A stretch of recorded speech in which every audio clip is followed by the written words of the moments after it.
Elena Russo thought her biggest worry was paying rent on time, but she had no idea that her late husband's secrets were about to destroy everything she'd fought to rebuild. When a mysterious Mafia boss started leaving $100 tips at her diner, she assumed it was charity until three dangerous men cornered her in a park, demanding $40,000 her dead husband supposedly owed. But here's what Elena didn't know. The very man who would save her life was about to become the most dangerous person she'd ever trusted. What started as a desperate plea from her 7-year-old daughter, "Can you date my mom?" would spiral into a deadly game where love, loyalty, and survival collide in ways that would change all their lives forever. Some debts can only be paid in blood, but sometimes the most broken people can build the most beautiful families. Hit subscribe and tell me where you're watching from, because this story is about to take you on a roller coaster you'll never forget. The alarm clock screamed at 4:30 a.m., just like every other morning. Elena Russo rolled out of bed, her feet hitting the cold floor with a quiet thud. She rubbed her eyes and looked at the stack of bills on her nightstand. The red "Final Notice" stamps glared back at her like angry eyes. "Mama's up, baby," she whispered to the small lump under the blankets in the bed across the room. 7-year-old Lily didn't move. She hadn't spoken much since her daddy died 8 months ago. The doctors said it was normal for kids to go quiet after losing a parent. They said she'd talk when she was ready. Elena wasn't sure how much longer she could wait. Elena pulled on her waitress uniform and brushed her dark hair into a messy bun. In the bathroom mirror, she saw tired eyes and worry lines that hadn't been there a year ago. She was only 29, but some days she felt ancient. "Time to get up, sweetheart," Elena said softly, sitting on Lily's bed. Lily's big brown eyes opened. She clutched her stuffed rabbit closer to her chest.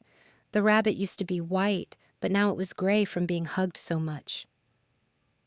"I know you're tired, baby. Mama's tired too, but we gotta get moving." Elena helped Lily get dressed in her school clothes. The little girl moved like she was underwater, slow and dreamy. Elena's heart ached watching her daughter struggle to button her sweater with tiny fingers. A loud knock on the door made them both jump. "Mrs. Russo," a gruff voice called from the hallway. "Open up!" Elena's stomach dropped. She knew that voice. Mr. Peterson, their landlord. She looked at the clock. It wasn't even 5 a.m. yet. "Stay here, Lily," Elena whispered. She opened the door just a crack, keeping the chain lock in place. Mr. Peterson stood in the dim hallway, his face red and angry. "Where's my rent money?" "I told you, I need 2 more weeks. I'm working double shifts. And you've had 2 weeks. You've had a month. I want you out by Friday, or I'm calling the sheriff." Elena's hands shook. "Please, Mr. Peterson, I have a little girl. I just need—" "That's not my problem." He turned and stomped down the hallway. Elena closed the door and leaned against it. 5 days. She had 5 days to find $800, or they'd be on the street. She looked back at Lily, who was sitting on the bed, watching with those big, sad eyes. "Everything's okay, baby. Mama's got it all figured out." But Elena didn't have anything figured out. She grabbed their jackets and Lily's backpack. They had to catch the early bus so Elena could drop Lily at school before her first job started. The morning air was cold and sharp. Lily's hand felt tiny in Elena's as they walked to the bus stop. Other people waited in the gray dawn light, all of them looking as tired as Elena felt. "Mama?" Lily's voice was so quiet Elena almost missed it. "Yes, baby?" "Are we going to be okay?" Elena knelt down and looked into her daughter's eyes. "We're going to be just fine. You and me, we're a team. Teams stick together no matter what." Lily nodded, but Elena could see the worry in her little face. Kids were smarter than adults gave them credit for. Lily knew things were bad. The bus wheezed to a stop, and they climbed on. Elena found 2 seats near the back. Through the dirty window, she watched the city wake up. Soon she'd be at the diner pouring coffee and serving eggs to people who barely looked at her. Then she'd rush to her second job at the grocery store, counting every penny of her tips and wages. It had to be enough. It had to be. The Golden Spoon Diner smelled like bacon grease and burnt coffee. Elena tied her apron around her waist and checked the clock. She was 3 minutes late. Her boss, Carl, was already scowling at her from behind the register. "You're late again, Russo." "I'm sorry, Carl. The bus was—" "I don't want to hear it. Table 4's been waiting for 10 minutes. Elena grabbed her order pad and hurried to table 4. The customers looked annoyed, tapping their fingers on the scratched tabletop. She forced a smile. "Good morning. Sorry for the wait. What can I get you?" The morning rush was brutal. Elena's feet hurt, and coffee had splashed on her uniform. She moved from table to table, taking orders, refilling cups, and trying to stay out of Carl's way. Every time she looked at the clock, it seemed like time was moving backward. During her break, she called Lily's school. "Hi, this is Elena Russo. I just wanted to check on Lily." "She's having a good day, Mrs. Russo," the teacher said. "She's drawing in art class. She draws a lot of pictures of families." Elena's heart squeezed. That's good. That's real good. When she hung up, she sat in the diner's back alley, eating a stale donut that Carl said she could have. The brick wall was cold against her back. She thought about her husband, Marco. He would have known what to do. He always had a plan, always had a joke to make her smile. But Marco was gone, and all his plans had died with him. Along with some debts Elena was still discovering. Back inside, the lunch crowd was starting. Elena grabbed the coffee pot and got back to work.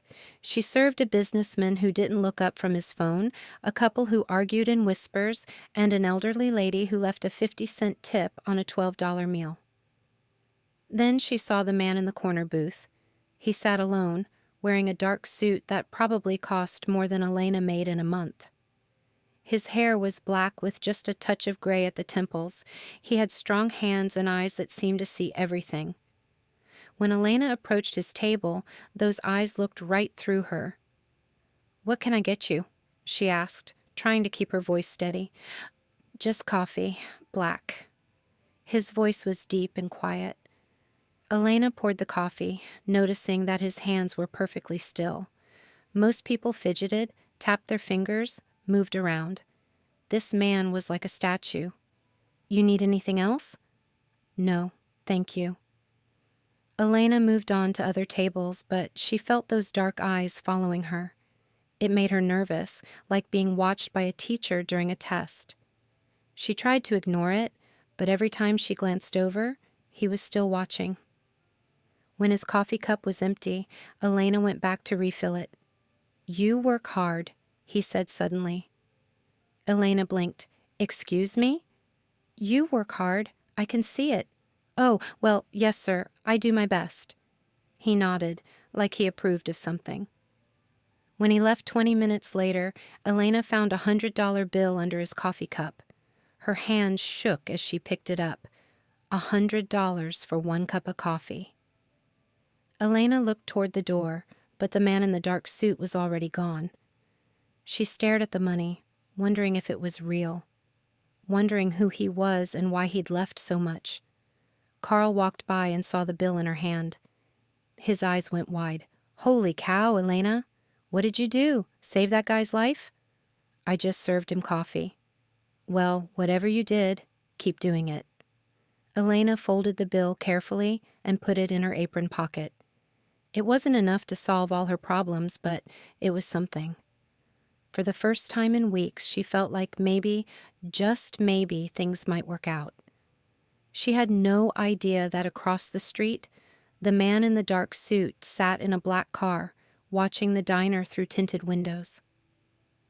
After work, Elena picked up Lily from the after-school program. Her daughter was sitting in the corner of the classroom, coloring quietly while other kids played. The teacher, Mrs. Garcia, pulled Elena aside. "She's doing better," Mrs. Garcia said softly. "She answered a question in class today. Just nodded, but still, it's progress." "That's wonderful," Elena said, though her heart ached. Before Marco died, Lily had been a chatterbox. She talked nonstop about everything and nothing, filling their little apartment with her bright voice. Now Elena would give anything to hear Lily talk that much again. They walked home slowly. Lily's hand was warm in Elena's, and she swung her backpack with her free hand. The autumn air was crisp, and leaves crunched under their feet.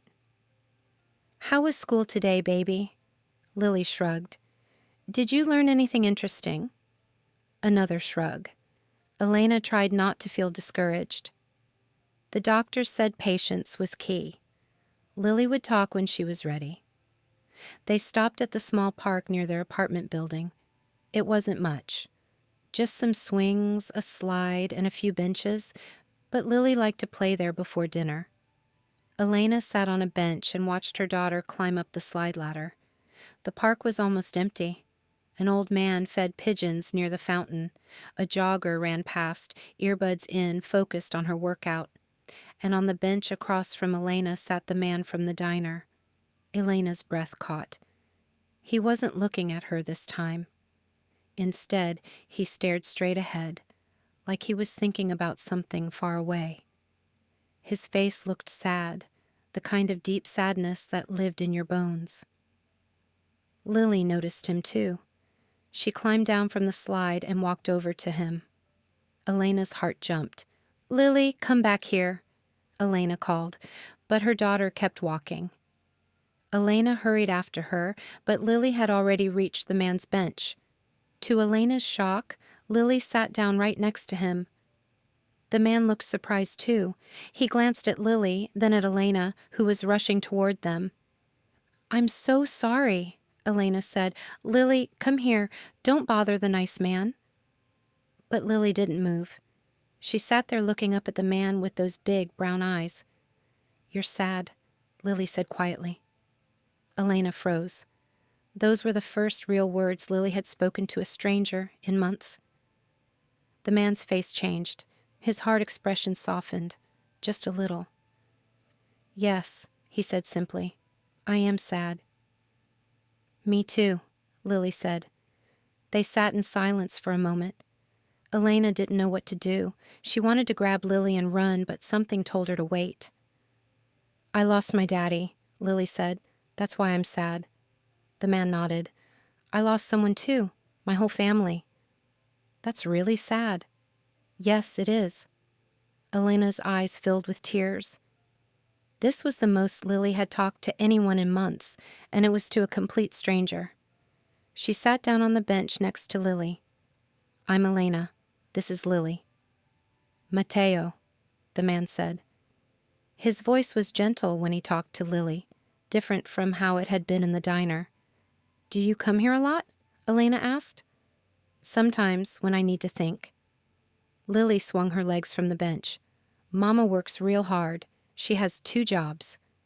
"Lily?" Elena said quickly, embarrassed. "2 jobs is a lot," Matteo said to Lily. "Your mama must be very strong." "She is, but she cries sometimes when she thinks I'm sleeping." Elena's face burned with shame. She didn't want this stranger to know how hard things were.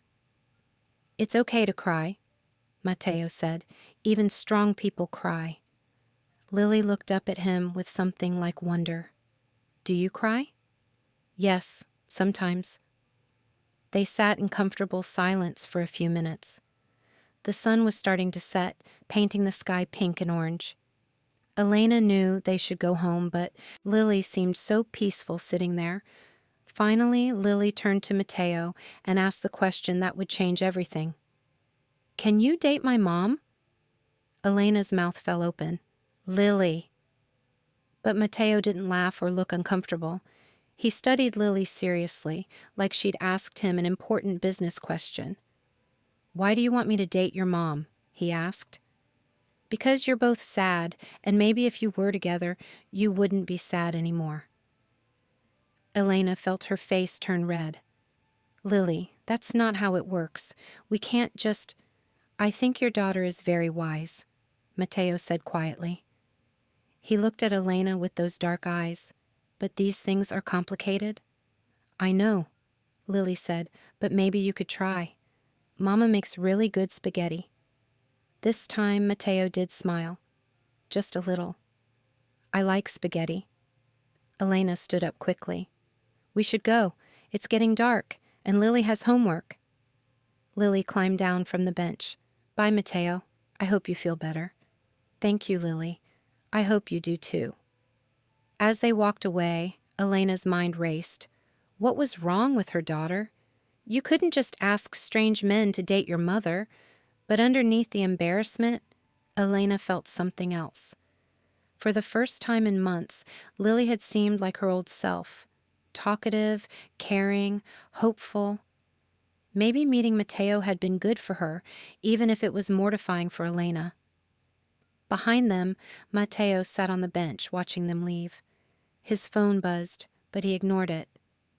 For the first time in 2 years, he wasn't thinking about business or revenge or the empty mansion waiting for him. He was thinking about a little girl who thought sad people should be together, and a woman who worked 2 jobs and cried when her daughter couldn't see. That night, Elena made spaghetti for dinner, just like every Tuesday. But tonight felt different. Lily actually ate most of her food, instead of just pushing it around her plate, and she talked. Matteo has really sad eyes, Lily said, twirling noodles around her fork. Sweetheart, we probably won't see him again. He was just visiting the park. I think we will see him again. Why? Because he needs us, and we need him. Elena didn't know what to say to that. Lily was 7 years old. What did she know about needing people? But as Elena washed dishes and Lily drew pictures at the kitchen table, she found herself thinking about Matteo's face when Lily said he was sad. The way he'd looked at them when they walked away, like he was memorizing them. Maybe Lily was right. Maybe some people were meant to find each other, even in the strangest ways. Elena shook her head. She was being silly. Fairy tales didn't happen to waitresses with overdue rent and broken hearts. They happened to other people, in other lives. But that night, as she tucked Lily into bed, her daughter whispered something that made Elena's heart skip. I dreamed about Daddy last night. He said it was okay to make new friends. He said he wants us to be happy. Elena kissed Lily's forehead and turned off the light. In the darkness, she wondered if maybe, just maybe, her daughter was wiser than she knew. Outside their window, a black car sat parked across the street. The man inside watched their building with patient eyes, making sure they were safe. Elena had no idea that her life was about to change in ways she never could have imagined. She had no idea that Lily's simple question in the park had set something in motion that couldn't be stopped. And she had no idea that tomorrow, everything would begin. Elena woke up to the sound of glass breaking downstairs. Her heart hammered as she sat up in bed, listening to heavy footsteps in the hallway below. She looked over at Lily, who was still sleeping peacefully. The footsteps stopped right outside their door. Elena held her breath. Maybe whoever it was would keep walking. Maybe they'd made a mistake and gone to the wrong apartment. 3 hard knocks shattered the silence. Elena Russo, we need to talk. The voice was rough and unfamiliar. Elena's hands shook as she grabbed her robe and crept toward the door. Who is it? She whispered. Friends of your husband. Open the door. Elena's blood turned to ice. Marco's friends? But Marco's friends had all come to the funeral. They'd brought casseroles and flowers and awkward hugs. These voices didn't sound like the guys from the construction site. I don't know what you want, but my daughter's sleeping. Can you come back tomorrow? Harsh laughter came from the other side of the door. Your husband owed our boss money, a lot of money. Now that debt belongs to you. Elena's legs went weak. I don't know anything about any debt. $40,000 plus interest. The number hit Elena like a physical blow. $40,000? That was more money than she'd see in 2 years. Marco had never mentioned owing anyone money. He'd handled all their finances, said he wanted to protect her from the stress. "There's been a mistake," Elena said. "Marco never borrowed money from anyone. He borrowed from the wrong people, and now you're going to pay it back." "I don't have that kind of money. I'm just a waitress." "Then you better figure something out, fast." The footsteps retreated down the hallway. Elena waited until she heard the downstairs door slam before she moved away from her own door. Her legs were shaking so badly she had to sit down on the floor. $40,000. How was that even possible? Marco had been careful with money. He'd worked steady construction jobs and never spent much on himself. Where would he get $40,000? And why would he borrow it without telling her? Elena looked at Lily, still sleeping peacefully in her little bed. Her daughter had no idea that their world had just tilted sideways again. The next morning, Elena could barely focus on getting ready for work. Every shadow looked threatening. Every footstep in the hallway made her jump. She walked Lily to school, looking over her shoulder the whole time. "Mama, you're walking really fast," Lily said, hurrying to keep up. "Sorry, baby. Mama's just thinking about work stuff." At the diner, Elena dropped 2 plates and spilled coffee on 3 different customers. Carl pulled her aside after the breakfast rush. "What's wrong with you today? You're jumpy as a cat." "Nothing. I'm fine." "You're not fine. You look like you've seen a ghost." Elena wanted to tell him everything, about the men at her door, about the debt she didn't understand, about the fear that was eating her alive. But Carl had his own problems. His wife was sick, and business at the diner was slow. He didn't need to hear about Elena's troubles. "I just didn't sleep well," she said. "Well, drink some coffee and pull yourself together. The lunch crowd's coming." Elena nodded and got back to work. But her hands still shook when she poured coffee, and she kept looking toward the door, expecting those men to walk in. Around noon, she saw Matteo again. He sat in the same corner booth, wearing another expensive suit. This time, when Elena brought his coffee, he looked up at her with those dark eyes. "You look scared," he said quietly. Elena's hand trembled as she set down his cup. "I'm fine." "No, you're not."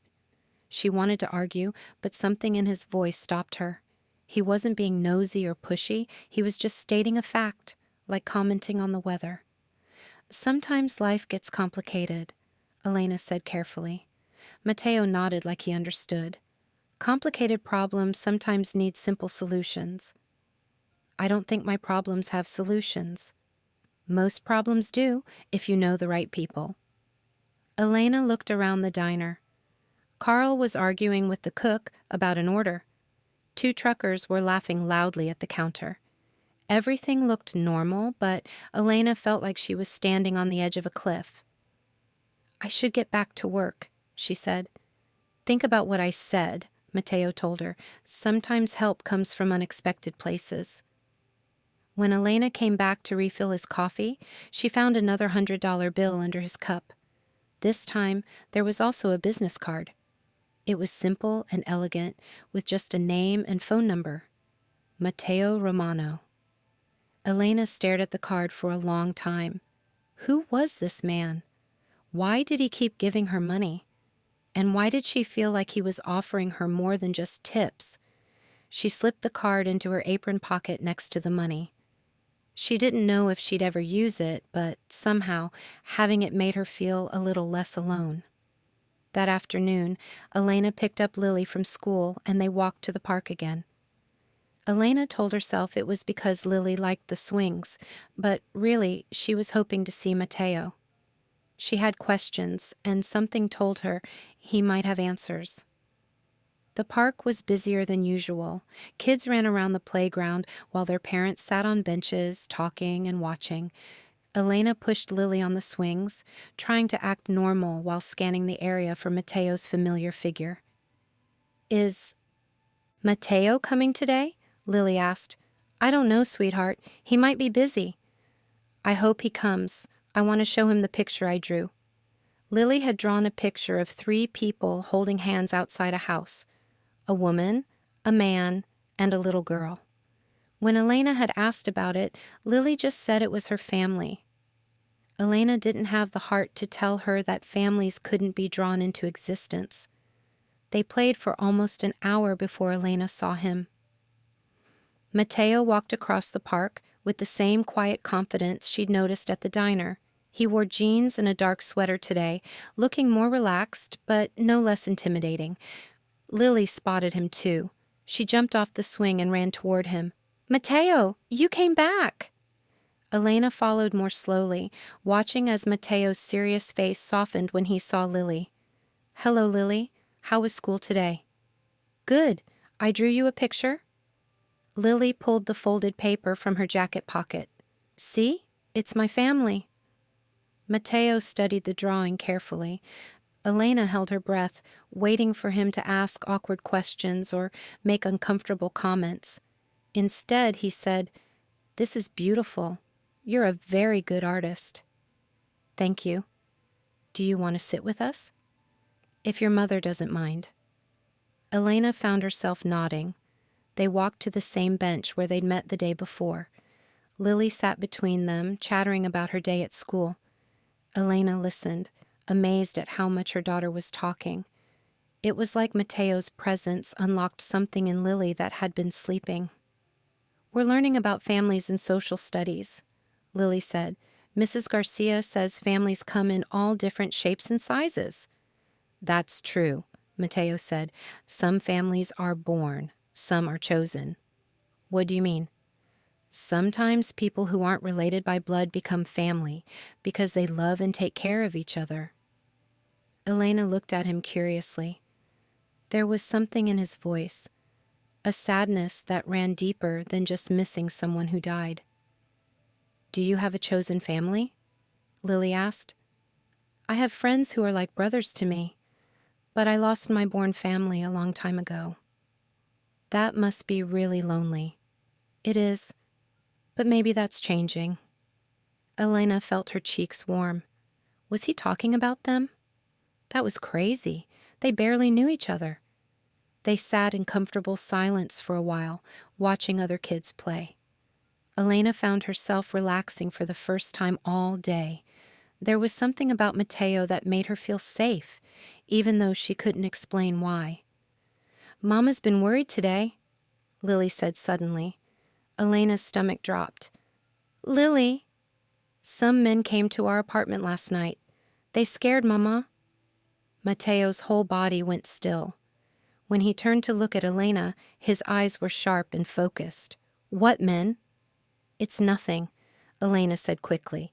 Just a misunderstanding. Mama, you were shaking this morning, and you kept looking at the door like something bad was going to happen. Elena wanted to disappear. This wasn't how she'd imagined the conversation going. Tell me about these men, Matteo said quietly. Really, it's fine. I can handle it. I'm sure you can, but maybe you don't have to handle it alone. Something in his voice made Elena look at him more carefully. He wasn't just being polite. He was serious, like he really meant what he said about help coming from unexpected places. They said my husband owed someone money, Elena said carefully. A lot of money. How much? $40,000. Matteo's jaw tightened. That's a serious debt. I don't understand where it came from. Marco never told me about borrowing money. Sometimes people borrow money for good reasons, sometimes to protect their families. Elena thought about that. Marco had been working extra shifts before he died. He'd said he wanted to save money for Lily's college fund, but maybe there was more to it. Maybe he'd been trying to pay off a debt he was too proud to tell her about. The men said the debt belongs to me now, Elena said. But I don't have that kind of money. I don't have any money. Where are you supposed to get it? They didn't say. They just said I better figure something out fast. Matteo was quiet for a long moment. Lily had wandered over to the swings again, giving the adults a chance to talk privately. These men, did they give you their names? No. They just said they were friends of my husband. What did they look like? Elena described the voices she'd heard through the door, the sound of breaking glass, the feeling of being hunted. As she talked, Matteo's expression grew darker. Elena, I need you to listen to me very carefully. These men aren't going away. If your husband really owed money to the kind of people I think he did, they won't just forget about it. Elena's heart sank. What am I supposed to do? I can't pay $40,000. I can barely pay my rent. You need protection. I can't afford bodyguards or anything like that. What if I told you I could help? Elena stared at him. Why would you help me? You don't even know me. I know enough. You're a good mother trying to take care of her daughter. You work hard and don't ask for handouts. That's worth protecting. But what's in it for you? Matteo was quiet for so long that Elena thought he wasn't going to answer. When he finally spoke, his voice was soft. Maybe I need protecting too. Maybe we could protect each other. Elena didn't understand what he meant, but something in his eyes made her want to trust him. He looked lonely, just like Lily had said, and Elena was tired of being scared all the time. What kind of protection are you talking about? She asked. The kind that works? The kind that makes sure no one bothers you or Lily ever again?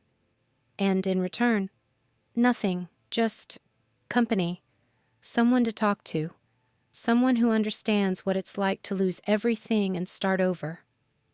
Elena looked across the playground at Lily, who was spinning on the merry-go-round with a huge smile on her face. Her daughter hadn't smiled like that in months. Maybe Matteo was good for both of them. I need to think about it, Elena said. Of course, but don't think too long. People like this, they don't wait. As if he'd summoned them, Elena saw 3 men walking across the park toward them. Her blood froze. She recognized one of them from his voice. He was the man who'd been at her door last night. Matteo, she whispered. Those are them. Those are the men. Matteo's whole demeanor changed. The gentle man who'd been talking to Lily disappeared, replaced by someone hard and dangerous. He stood up slowly, putting himself between Elena and the approaching men. Stay behind me, he said quietly, and call Lily over here. Now. Elena's voice cracked when she called to her daughter. Lily, come here, sweetheart. Time to go. Lily ran over, sensing the tension even if she didn't understand it. She pressed close to Elena's side, clutching her stuffed rabbit. The 3 men stopped about 10 feet away. The one in front, the one who'd spoken through Elena's door, smiled, but it wasn't a nice smile.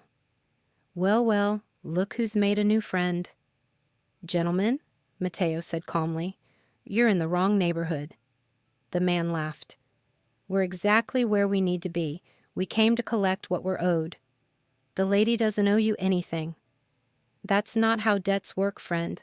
Her husband borrowed 40 grand from our boss. Now she pays it back. I think there's been a misunderstanding, Matteo said. His voice was still calm, but there was steel underneath it. The lady is under my protection now. All 3 men tensed. Elena didn't understand what was happening, but she could feel the danger crackling in the air like electricity before a storm. And who exactly are you? The leader asked. Matteo smiled and Elena shivered. It was the most terrifying smile she'd ever seen. I'm Matteo Romano. Ask your boss if that name means anything to him. The men looked at each other uncertainly. Elena didn't know what the name meant, but clearly they did. The leader's confident smile wavered.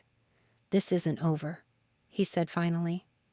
Yes, it is, Matteo replied. If I see you near Elena or her daughter again, we'll have a very different kind of conversation. The kind that ends badly for you. The men backed away, but Elena could see the anger in their faces. This wasn't finished, no matter what Matteo said. When they were gone, Matteo turned back to Elena. His face was gentle again, but she'd seen the other side now. The dangerous side. "Who are you?" she whispered. "Someone who keeps his promises," Matteo said. "I told you I could protect you. I meant it." Elena looked down at Lily, who was staring up at Matteo with something like awe. "You scared them away," Lily said, "like a superhero." "Something like that," Matteo said. Elena's mind was spinning. She'd thought Matteo was just a lonely businessman with money to spare, but those men had been genuinely afraid of him. His name had meant something to them, something important. "What happens now?" she asked. "Now you decide if you trust me." Elena looked at Lily, who was holding Matteo's hand like it was the most natural thing in the world. She thought about the fear she'd been living with, the bills piling up, the threats in the night. Maybe it was time to stop trying to handle everything alone. "Okay," she said. "I trust you." Matteo nodded. "Then let's get you and Lily somewhere safe." As they walked out of the park together, Elena felt like she was stepping into a different life. She didn't know where this path would lead, but for the first time in months, she wasn't walking it alone.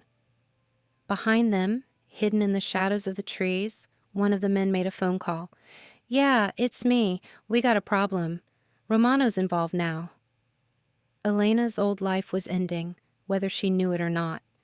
And her new life, complicated, dangerous, but somehow full of hope, was just beginning. The black SUV pulled up to the most beautiful house Elena had ever seen. It wasn't just big, it was like something from a movie, with tall windows and stone columns and gardens that looked like they belonged in a magazine. "This is where you live?" Elena whispered. Matteo nodded as he helped her and Lily out of the car. "It's safe here. That's what matters right now." Elena clutched her overnight bag tighter. After what happened at the park, Matteo had insisted they couldn't go back to her apartment. Not until he figured out exactly who they were dealing with and what Marco had gotten involved in. "But I have to work tomorrow," Elena had protested, "and Lily has school." "I'll take care of everything," Matteo had said. And somehow Elena believed him. Now, standing in front of his mansion, Elena felt like she was in a fairy tale. But not the happy kind. The kind where the princess gets lost in the woods and doesn't know if the stranger offering help is a friend or something much more dangerous. A woman opened the front door before they even reached it. She was older, maybe 60, with kind eyes and gray hair pulled back in a neat bun. "This must be Elena and Lily," she said warmly. "I'm Mrs. Bellini. I take care of this big old house."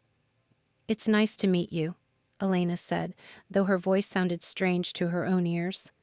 "You must be tired, dear, and hungry. When did you last eat?" Elena tried to remember. She'd been too nervous to eat lunch, and breakfast felt like a week ago. "I'm not sure." "Well, that won't do at all. Lily, sweetheart, do you like chicken soup?" Lily nodded shyly, still clutching her stuffed rabbit. "Wonderful. I made a big pot this morning. Mr. Romano, why don't you show them to their rooms while I warm up dinner?" Elena followed Matteo through hallways that seemed to go on forever. Everything was elegant but comfortable, like a fancy hotel that actually felt like home. Paintings hung on the walls, and fresh flowers sat in crystal vases. "This is your room," Matteo said, opening a door, near the end of the hallway. "Lily's room is right next door, and mine is down the hall if you need anything." Elena stepped inside and gasped. The room was twice the size of her entire apartment.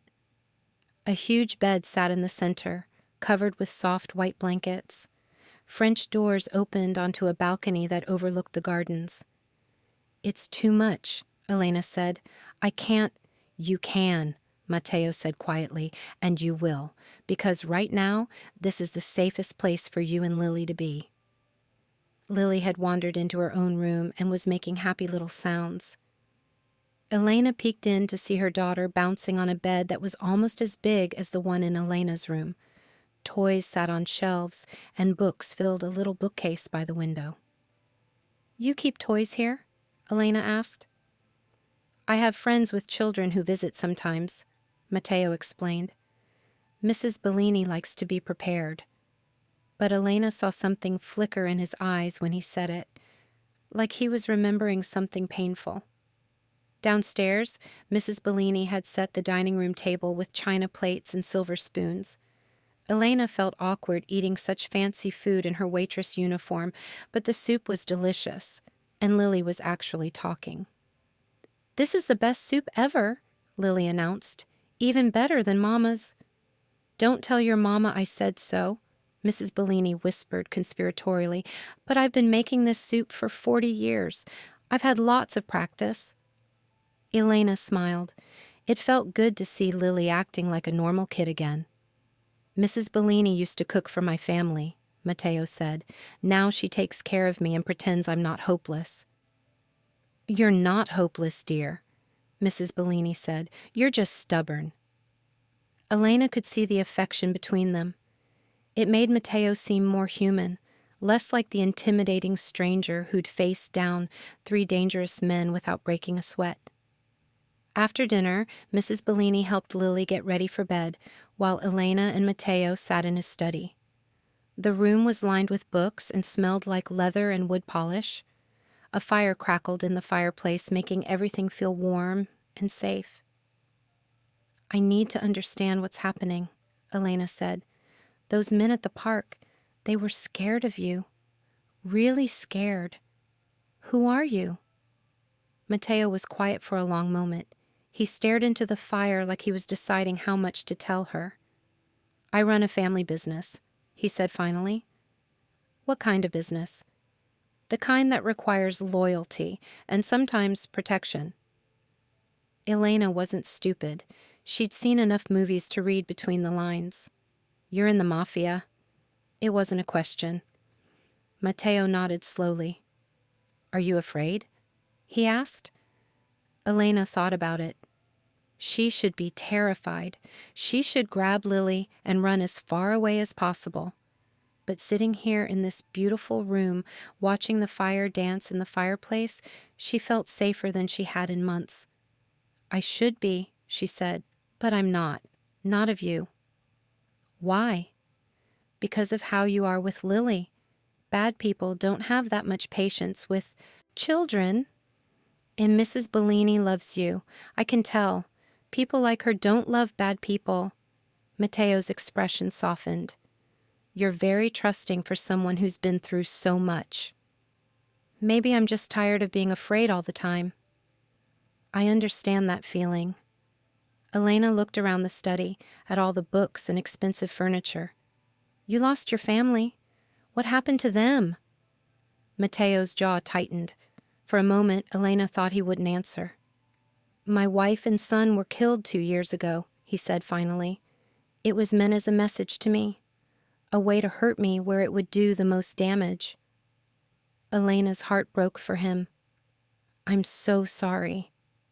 After they died, I thought I'd never care about anyone again. It seemed safer that way. But now? Now I have something to protect again, someone to protect." He was looking directly at her when he said it. Elena felt her cheeks warm. "You don't really know me," she said. "I know enough.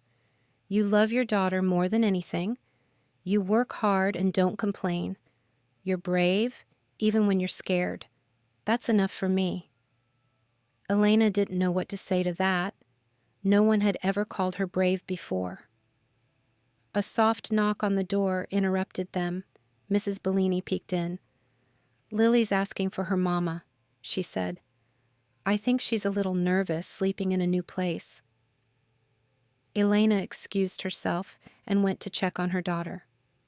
Lily was curled up under a fluffy pink blanket, looking tiny in the big bed. "Mama, are we safe here?" "Yes, baby. Matteo promised to keep us safe." "Good. I like him. He makes you smile." Elena blinked. "What do you mean?"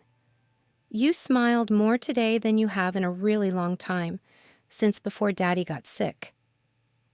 Elena hadn't realized she'd been smiling, but thinking back on the day, maybe Lily was right. Despite everything scary that had happened, there had been moments of something that felt almost like happiness. "Get some sleep, sweetheart. Tomorrow's a new day." "Will Matteo still be here tomorrow?" "Yes, he'll be here." Elena kissed Lily's forehead and went back to her own room. It felt strange putting on her old pajamas in such a fancy space, but the bed was incredibly comfortable.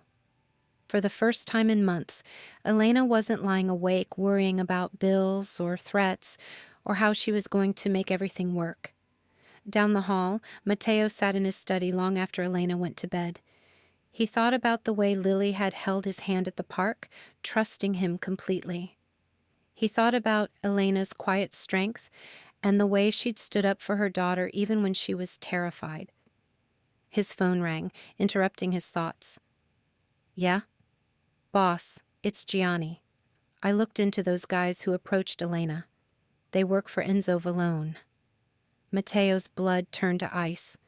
Enzo Vallone was the heir to a rival family, young, ambitious, and completely ruthless.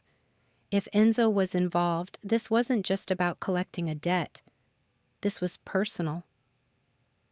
"What does Vallone want with Elena?" "Near as I can figure, her husband got mixed up with some of Enzo's street guys, owed money for gambling debts. But here's the thing, boss. The husband paid the debt before he died. Paid it in full." "Then why is Enzo still going after Elena?" "Because he found out she's important to you. This isn't about money anymore. It's about getting to you through her." Matteo closed his eyes. This was exactly what he'd been afraid of. By protecting Elena, he'd made her a target. "Double the security around the house," he told Gianni, "and put eyes on the school, her work, everywhere she might go. If Enzo wants a war, he'll get one. But Elena and Lily don't get hurt." "You sure about this, boss? Getting involved with civilians always ends badly." Matteo thought about Lily's drawings of families and Elena's brave smile, even when she was scared. "I'm sure," he said.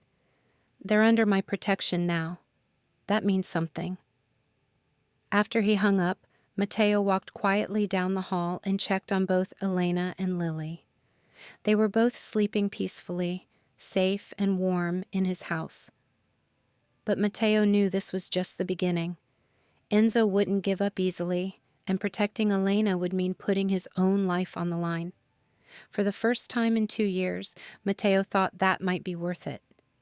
The next morning, Elena woke up to sunlight streaming through the French doors. For a moment, she forgot where she was. Then she remembered. The mansion, the threats, Matteo's dark eyes promising protection.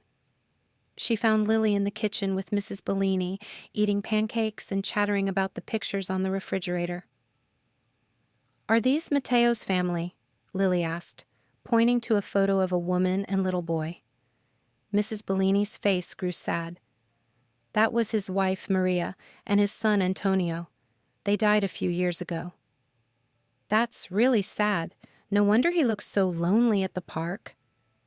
Elena studied the photograph. Maria had been beautiful, with dark hair and a bright smile. The little boy looked just like Matteo, with the same serious eyes. They looked happy, like a family that had never imagined their time together would be cut short. "Where's Matteo now?" Elena asked. "He had some business to take care of," Mrs. Bellini said. "But he left instructions that you're to have whatever you need. And Lily, he said to tell you that the library is full of books if you get bored." Elena felt a pang of worry. What kind of business did a man like Matteo have to take care of? And did it have anything to do with the men who were threatening her? "Mama, can we explore the house?" Lily asked. "Mrs. Bellini said there's a room with a piano." Elena looked at the housekeeper, who smiled encouragingly. "Go on, dear. It's a beautiful day, and this house could use the sound of children playing again." They spent the morning exploring. The house was even bigger than Elena had thought, with room after room filled with beautiful things. The library took Elena's breath away. It had shelves that reached all the way to the ceiling, and a ladder on wheels to reach the high books. "It's like the library in Beauty and the Beast," Lily whispered. In the music room, Lily found the piano Mrs. Bellini had mentioned. She climbed onto the bench and pressed a few keys, filling the air with soft, random notes. "Do you think Matteo plays piano?" Lily asked. "I don't know, sweetheart." "I hope he does. Daddy used to sing to me sometimes. I miss that." Elena's heart ached. She'd been so focused on keeping them fed and housed that she'd forgotten about the little things that made life beautiful. When was the last time she'd sung to Lily? When was the last time they'd done anything just for fun? "Would you like me to teach you to play?" Elena asked. "I took lessons when I was little." Lily's face lit up. "Really? You can play piano?" Elena sat down next to her daughter and showed her how to find middle C. They spent an hour picking out simple melodies, laughing when they hit wrong notes. Elena couldn't remember the last time she'd heard Lily laugh so much. They were still playing when Matteo came home. Elena heard his voice in the hallway, talking quietly to Mrs. Bellini. Then he appeared in the doorway of the music room, still wearing his dark suit, but looking less formal somehow. "That sounds beautiful," he said. "Mama's teaching me to play," Lily announced. "Listen to this." She played "Twinkle, Twinkle, Little Star" with careful concentration. Matteo applauded when she finished. "Very impressive. How long have you been practicing?" "All morning. Mama's a really good teacher." Matteo smiled at Elena. "I'm sure she is." "Do you play?" Elena asked. "A little. My mother insisted on lessons when I was young." "Will you play something for us?"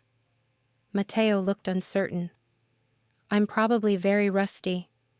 "Please?" Lily added her voice to Elena's request. Matteo sat down at the piano and thought for a moment. Then his fingers found the keys, and he began to play something soft and melancholy. Elena recognized the melody. It was a lullaby, the kind parents sang to children at bedtime. When he finished, the room was quiet except for the sound of Lily sniffling. "That was beautiful," Elena said softly, "but also very sad." "My son used to ask me to play that for him before bed," Matteo explained. "I haven't played it since." He didn't need to finish. Elena understood. "Maybe it's time to play happy songs," Lily said seriously. "Sad songs are okay sometimes, but happy songs make people feel better." Matteo looked at her with something like wonder. "You're very wise for 7 years old. Mama says I'm an old soul. I think your mama's right." That afternoon, while Lily napped in her new room, Elena and Matteo sat in the garden. It was warm for October, and the flowers were still blooming in bright patches of color. "You didn't have to take us in," Elena said. "I know this complicates your life." "My life was already complicated. Now it just has a better reason to be." "What happened this morning? When you went out?" Matteo was quiet for a moment. "I was making sure you and Lily will be safe. The men who were threatening you work for someone who doesn't give up easily." "Are we in danger here?" "No. This house has security that most people can't imagine, and I have friends who are very good at making problems go away." Elena shivered, despite the warm sunshine. She was starting to understand what Matteo's world was really like. It wasn't just about money or power. It was about life and death decisions, about loyalty and betrayal and violence that happened in shadows. "Are you having second thoughts?" Matteo asked, noticing her expression. "I don't know. Maybe I should be. But when I think about going back to my old life, working 2 jobs, struggling to pay rent, jumping at every shadow, I just feel tired." "You don't have to go back to that life." "What are you saying?" "I'm saying you could stay here, you and Lily, for as long as you want." Elena's heart began to race. "As what? Your housekeeper? Your what?" "As my family," Matteo said quietly. The word hung in the air between them. Family. Elena had thought she understood what that meant. A mother, a father, a child, bound together by blood and love. But maybe Lily was right. Maybe families came in all different shapes and sizes. "I don't understand," Elena said. "I care about you, both of you. I want to protect you, provide for you, be part of your lives. I want Lily to laugh the way she did this morning every single day. I want you to feel safe and happy and eat loved." Elena's eyes filled with tears. "But you barely know us." "I know enough. I know that you make me want to be better than I am. I know that Lily makes me remember what it feels like to hope for something good. That's more than I've felt in 2 years." "This is crazy," Elena whispered. "Maybe. But sometimes the best things in life are a little crazy." Elena thought about Marco, about the love they'd shared and the life they'd built together. It had been good and simple and safe. This thing with Matteo was the opposite of all that, complicated and dangerous and uncertain, but it was also full of possibility in a way that her old life had never been. "I need time to think," Elena said. "Of course. Take all the time you need." That evening, as Elena tucked Lily into bed, her daughter asked the question that had been weighing on Elena's mind all day. "Are we going to stay here, Mama?" "I don't know, sweetheart. It's complicated. I like it here. I like Mrs. Bellini, and I like the piano, and I like Matteo." "I like those things too." "Then why is it complicated?"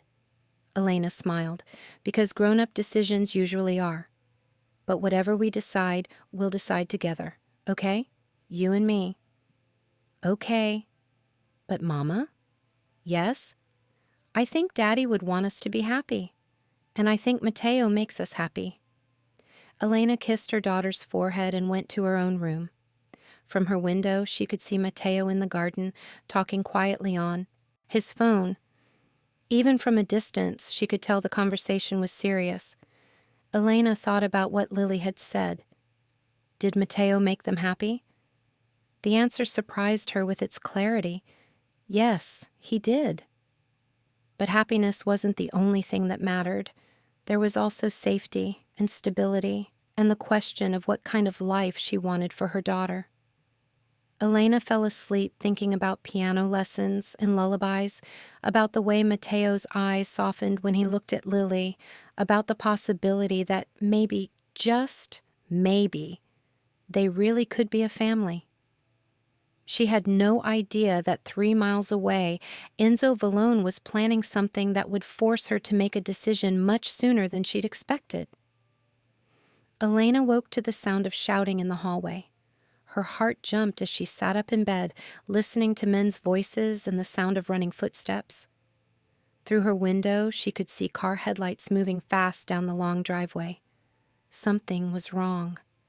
She pulled on her robe and checked on Lily, who was still sleeping peacefully in the next room. Whatever was happening, Elena was grateful her daughter was safe and unaware. Elena crept into the hallway. The voices were clearer now. She could hear Matteo talking to someone, his voice sharp and urgent. She followed the sound downstairs, staying in the shadows. "How many men?" Matteo was asking. "At least 6. They tried to cut the fence on the north side, but the alarms went off." A voice Elena didn't recognize replied. "Any sign they got inside?" "No, sir. We got them turned back before they reached the house." Elena's blood turned to ice. Someone had tried to break into the house, into the place Matteo had promised was safe. She started to back up the stairs, but a floorboard creaked under her foot. The voices stopped, and Elena heard footsteps coming toward her. "Elena?" Matteo appeared at the bottom of the stairs. He was fully dressed despite the early hour, and there was something in his hand that looked like a gun. "I heard shouting," Elena whispered. "What's happening?" Matteo's face was grim. "Someone tried to break in. They're gone now, but we need to talk." Elena followed him to his study, where a man she'd never seen before was standing by the window, holding a radio. He was younger than Matteo, with broad shoulders and watchful eyes. "Elena, this is Johnny. He heads my security team." Johnny nodded politely. "Ma'am?" "It was Vallone's people," Johnny told Matteo. "No question about it. They wanted to test our defenses." "Test them for what?" Elena asked. Matteo and Johnny exchanged looks. Elena could tell they were deciding how much to tell her. "For a real attack," Matteo said finally. "The man behind the threats against you, he's not going to give up. He knows you're important to me now, so hurting you is a way to hurt me." Elena sank into a chair. "This is because of me. Because I'm here." "No," Matteo said firmly. "This is because Enzo Vallone is a coward who goes after innocent people instead of settling his problems like a man. Maybe I should leave. Go somewhere far away where running won't solve this. Enzo has a long reach, and he doesn't forget. The only way to end this is to end it completely." Elena didn't like the sound of that. "What do you mean?" "I mean, I'm going to make sure Enzo never bothers you or Lily again." The way he said it made Elena's stomach turn. "You're going to kill him." "If that's what it takes to keep you safe." "No." Elena stood up quickly. "I won't have blood on my hands. I won't have Lily growing up knowing that people died because of us." "Elena, no." Her voice was louder than she'd meant it to be. "I can't live with that. I won't." Matteo studied her face for a long moment. Then he nodded to Gianni, who quietly left the room. "Sit down," Matteo said gently. "I should pack our things. We should leave before—" "Sit down." Something in his voice made Elena obey. Matteo knelt in front of her chair, taking her hands in his. "Listen to me. In my world, there are only two ways to end a threat like this. Either Enzo dies or I do. Those are the only options." Elena's eyes filled with tears. "There has to be another way." "Sometimes there isn't. Sometimes protecting the people you love means doing things that hurt your soul. But if you do this, if you kill him, how are you any different from the men who killed your family?" Matteo flinched like she'd slapped him. For a moment, Elena thought he was going to get angry. Instead, he sighed deeply. "You're right," he said quietly. "You're absolutely right." "So what do we do?" Matteo was quiet for a long time, thinking. Finally, he looked up at Elena with something like hope in his eyes. "We disappear." "What?" "All three of us. We take new names, move somewhere far away, start over completely. I have enough money to make sure we're comfortable anywhere in the world." Elena's mind raced. "You'd give up everything? Your business, your life here, your friends?" "What life? Since Maria and Antonio died, I haven't been living. I've just been existing, waiting for someone to put me out of my misery. But these last few days with you and Lily, I remembered what it feels like to have something worth living for. But your responsibilities, your people who depend on you. Johnny can handle things here. He's been ready to take over for years. And my people will understand. Family comes first, always." Elena stared at him. He was serious. He was really willing to walk away from everything for them. "Where would we go?" "Anywhere you want. Italy, maybe.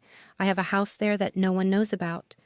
Or we could go to New Zealand, start a little farm.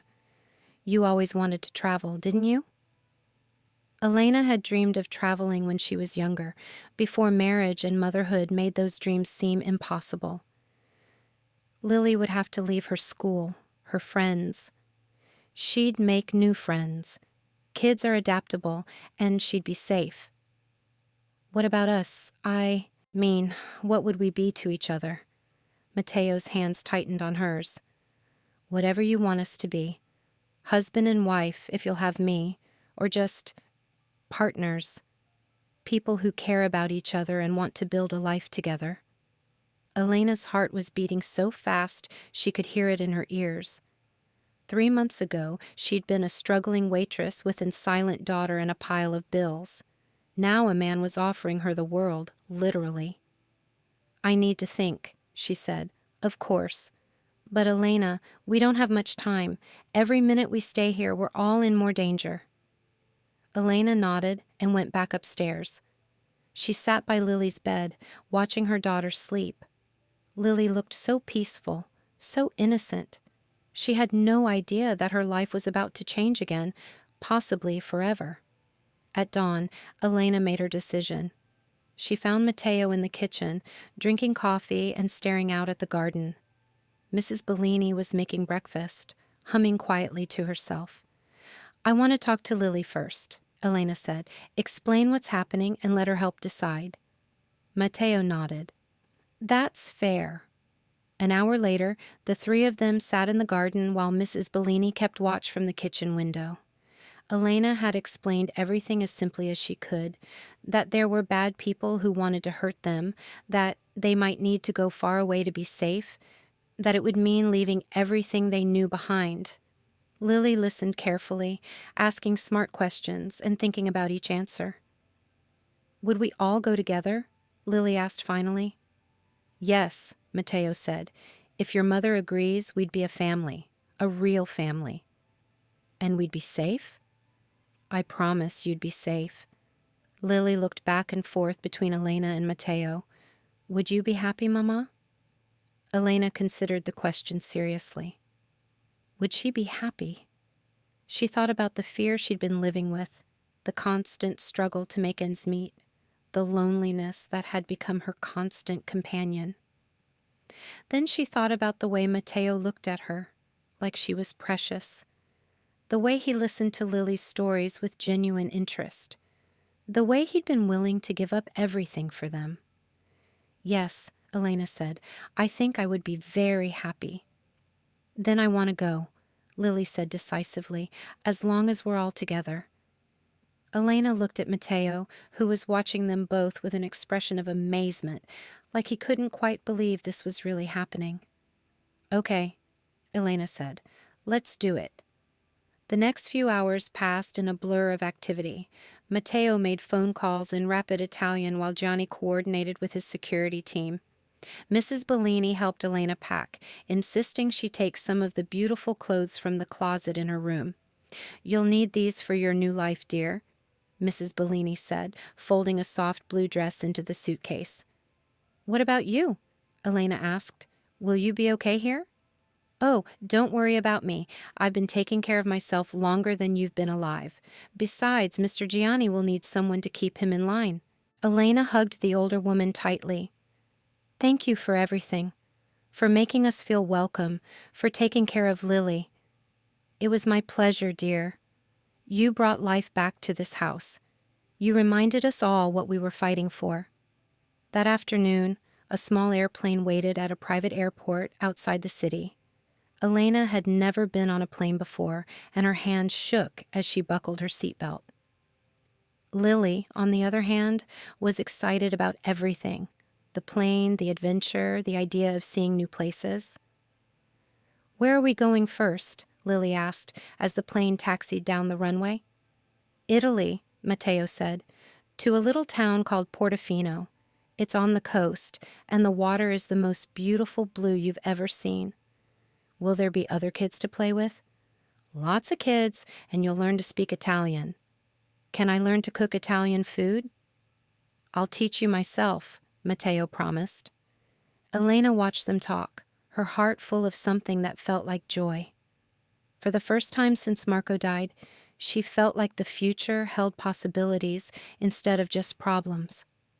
As the plane lifted off, Elena looked out the window at the city growing smaller below them. Somewhere down there, Enzo Vallone was probably furious that his prey had escaped, but Elena found she didn't care. Let him be angry. Let him waste his life on hatred and revenge. She had better things to do with hers. 6 months later, Elena stood in the kitchen of their villa in Portofino, teaching Lily how to make fresh pasta. The afternoon sun streamed through the windows, and she could hear Matteo in the garden, talking on the phone to Johnny about business back home. Everything had been settled peacefully, just as Matteo had hoped. Enzo had tried to take over Matteo's territory, but without Matteo there to oppose him, the other families had stepped in to maintain the balance of power. Enzo had ended up with nothing but a reputation for causing trouble, and he'd eventually been forced to leave the country himself. "Mama, is this right?" Lily asked, holding up a slightly lopsided ravioli. "It's perfect, sweetheart. Much better than my first try." Lily grinned. She'd grown 2 inches in 6 months and was fluent in Italian already. She'd made friends with the local children and spent her days swimming in the Mediterranean and learning to paint from an elderly artist who lived down the road. "When will Papa be done with his call?" Lily asked. Elena smiled. Lily had started calling Matteo Papa without any prompting, and it never failed to make him light up like Christmas morning. "Soon, I think.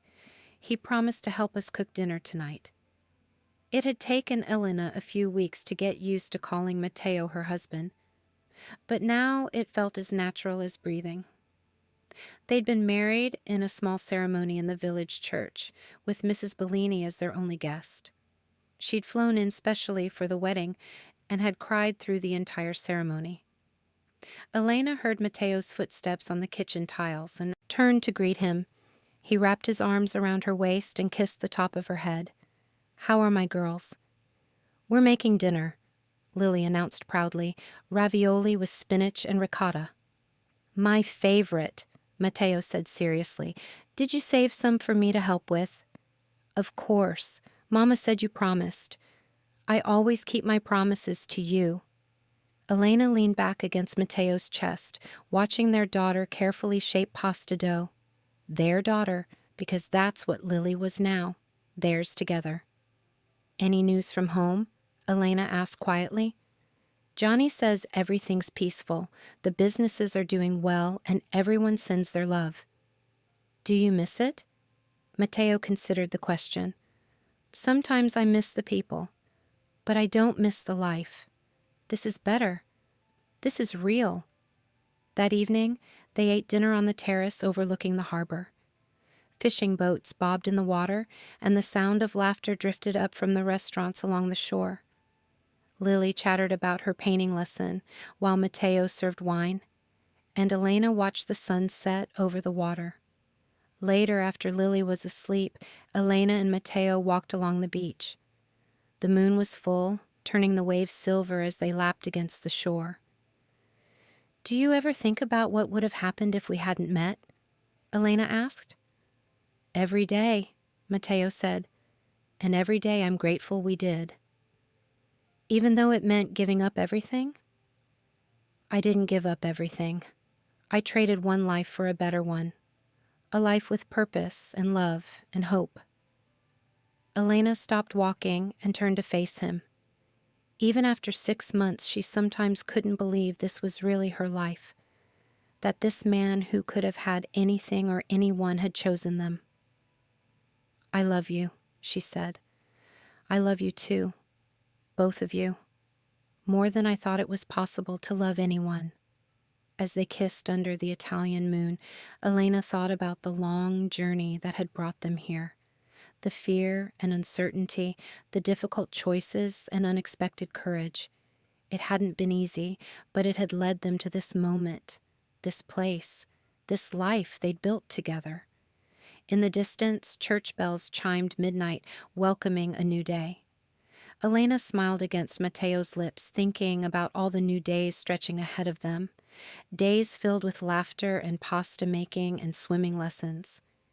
Days of being a family. The broken pieces of their old lives had come together to form something beautiful and whole and lasting. They'd found their way home to each other, and nothing would ever tear them apart again. In her bedroom above the terrace, 7-year-old Lily smiled in her sleep, dreaming of the picture she would paint tomorrow, a picture of 3 people holding hands beside the blue Mediterranean Sea.